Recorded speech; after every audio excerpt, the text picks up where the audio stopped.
Hi, welcome back to my channel. My name is Sven and I hope you're doing great.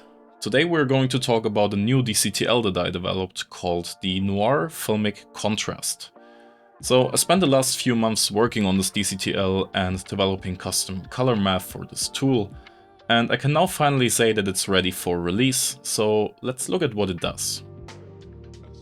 So this DCTL comes with a handful of sliders to create a smooth and filmic contrast, and we'll go through them one by one. But the first thing you should do when you use it is to make sure your color management is set up correctly. And if you're completely new to this topic, please watch my videos on color management and color space aware grading tools first. They are linked above and in the video description. So this DCTL defaults to DaVinci Intermediate as a working color space, but if you use something else like for example ACES CCT or Arri White Gumwood Log C, you can select those over here in this dropdown.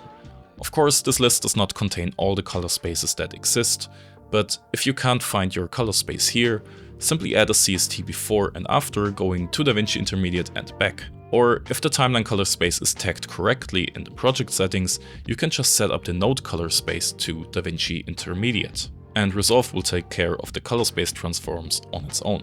So the first slider adjusts exposure in a realistic way. This is exactly the same as a camera would do, as it uses the exact math of photometric exposure. And this is one of the reasons why the color management needs to be set up correctly. The second slider adjusts the contrast.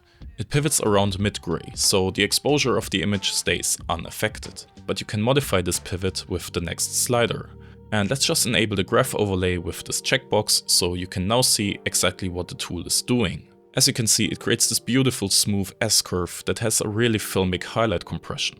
And it gently pushes down the low end to create the smooth shadows we see in film. Now, if you like the contrast but you find the highlights a bit too hot, you can really easily push them down with the next two sliders. Preserve Highlights gently pushes the highlights down, and the highlight pivot allows you to adjust the shape of this curve. And this is really helpful when you just want to add a little bit of extra highlight compression. It just creates this extra smooth roll-off you would expect from film, and it also allows you to drive the contrast slider way harder than you would otherwise. After that, we can also adjust the shadows with the Preserve Shadow slider and its shadow pivot. Again, these two are here to bring back some of the detail you would miss if you drive the contrast slider too hard. The Highlight Tint is a really good way of adding a beautiful slight tint to the high end of the image. Oftentimes, this is all you need to make an image feel warm or cold. You don't need to tint the entire image, sometimes it's just enough to slightly tint the highlights. And with the HL Warm Cold slider, you can specify whether you want a warm or a cold tint. And as you can see, this is also reflected in the graph overlay. And it is one of the characteristics you would find in film stocks. The slight color tint can really set the mood of an image without altering all the colors. Like for example in this image. Even though it is balanced quite neutral, maybe even a bit warm, it feels a bit more serious and cold when we tint the highlights cool. And if we tint them with this creamy warm color, it can feel more cozy, more comfortable and safe. And the same is true for the shadow tint and shadow warm or cold controls. With this pair of sliders you can easily add a subtle undertone to an image, and it goes hand in hand with the highlight tint, which is why its default value is set to a cool tone, so opposite of the highlight tint, but of course you can change this to a warmer tone as well. And what would a filmic look be without color density? And this slider does exactly what you would expect. It increases the density of highly saturated colors. So this is another tool that adds to the film aesthetic by emulating the richness of film colors. Now the final slider, called Mix Chroma, is something a bit special. And most of the time you would leave this at its default state. So when you adjust the contrast with this DCTL or with any other contrast tool, you of course also adjust the saturation. This is just the nature of contrast adjustments. However, if you want to blend in only the luminance adjustments and leave the saturation untouched, you can do so with this slider.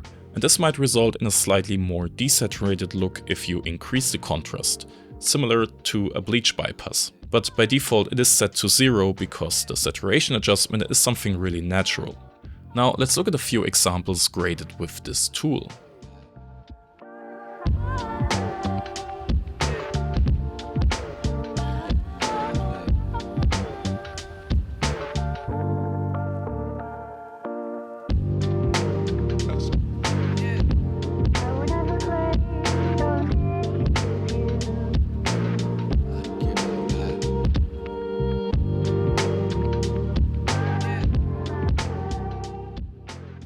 Let's also talk about a few extra tricks you can do with this tool as well. So you don't have to use all the sliders at once. You can, for example, also just use the preserve highlights and its pivot if you want to save some strong highlights in your current grade.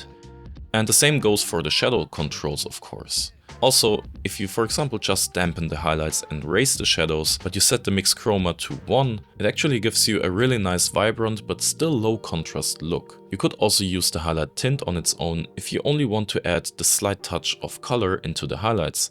And again, the same is true for the shadow tint, of course. And by the way, if you set the HL warm cold slider to 0, it adds a neutral tint, so the highlights tint slider basically becomes a second instance of the preserve highlight slider with a slightly steeper curve. So it's almost the same thing, but with a small difference in the roll-off, so you can use it as an alternative or both at the same time. So I hope you enjoyed this demonstration of the FilmicContrast DCTL. In the video description below you can find the link to my website where you can buy this tool or get the free demo version with the watermark if you first want to try out the tool before buying it. And for the next couple of weeks you can actually get it for a lower price if you follow the coupon code in the video description. So have fun exploring the tool and tag me in your posts if you put any of your grades online, because I'm really looking forward to what you guys are able to achieve with it. And yeah, until then, I'll see you in the next video.